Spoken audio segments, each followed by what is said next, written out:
নমস্কার বন্ধুরা, আজ দেখো আমি তোমাদেরকে নতুন একটা শাক রান্না করে দেখাবো। তো এটা হলো ঢেঁকি শাক, কেউ বলে কেন্নু শাক। তো এটাই আজ রান্না করে তোমাদেরকে দেখাবো। তো চলো কীভাবে তোমাদের রান্না করে দেখাবো।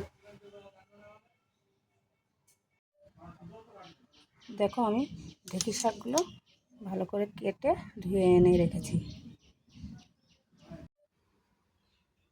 আমি কড়াইটা বসিয়ে দিয়েছি, কড়াই গরম হয়ে গিয়েছে। এখানে দিয়ে দেবো সামান্য পরিমাণে সর্ষের তেল। তেলটা গরম হয়ে গিয়েছে, এখানে দিয়ে দেবো কিছুটা রসুন, থেতো করে রাখা রসুন। রসুনটা দিয়ে আমি একটু নাড়াচাড়া করে নেব।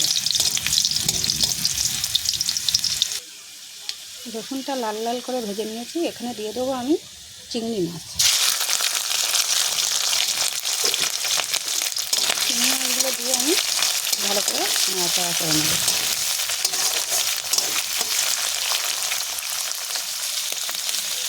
এখানে দিয়ে দেবো আমি সামান্য হলুদ গুঁড়ো, আর দিয়ে দেবো সামান্য লবণ। লবণ হলুদটা দিয়ে আবারও আমি ভালো করে নাড়াচাড়া করে নেব, যতক্ষণ না চিংড়ি মাছগুলো লাল লাল হচ্ছে ততক্ষণ আমি ভেজে নেব।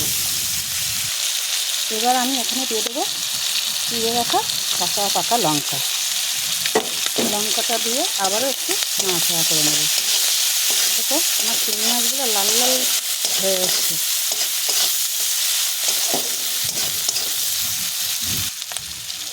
চিংড়ি মাছগুলো লাল লাল করে ভেজে নিয়েছি। এবার আমি এখানে দিয়ে দেবো কেটে রাখা শাক, কেটে রাখা ঢেঁকি শাক। শাকটা দিয়ে আমি ভালো করে নাড়াচাড়া করে নেব।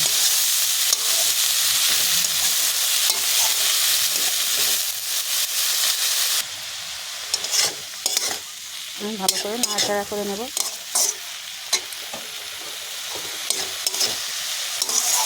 নিয়ে আমি এবার শাকটা নাড়াচাড়া করা হয়ে গেছে। এবার আমি এখানে 2-5 মিনিটের জন্য ঢেকে রেখে দেবো শাকটাকে।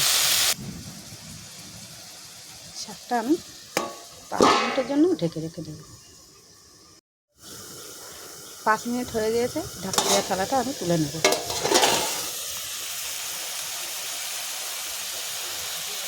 এবার আমি এখানে একটু নাড়াচাড়া করে নেব।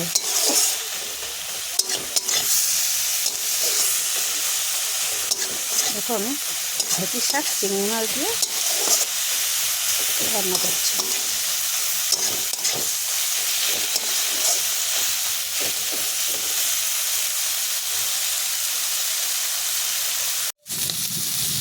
আবার একটু নাড়াচাড়া করে নেব।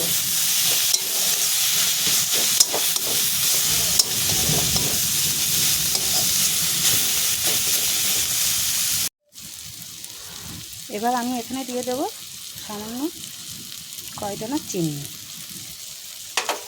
শাকে চিনি দিলে একটু ভালো লাগে, বেশি দেওয়া যাবে না। আমি সামান্য মাত্রায় চিনি দিয়েছি। তোমরা চাইলে না দিলেও পারো, কিন্তু আমি একটু শাক রান্না করলে একটু চিনি দিই। চিনিটা দিলে একটু ভালো লাগে।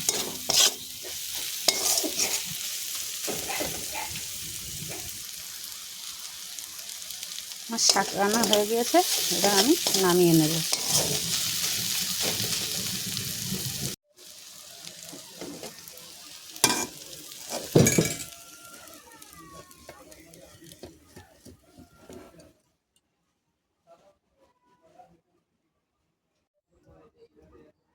নমস্কার বন্ধুরা, আজ আমি চিংড়ি মাছ দিয়ে ঢেঁকি শাক ভাজা করেছি।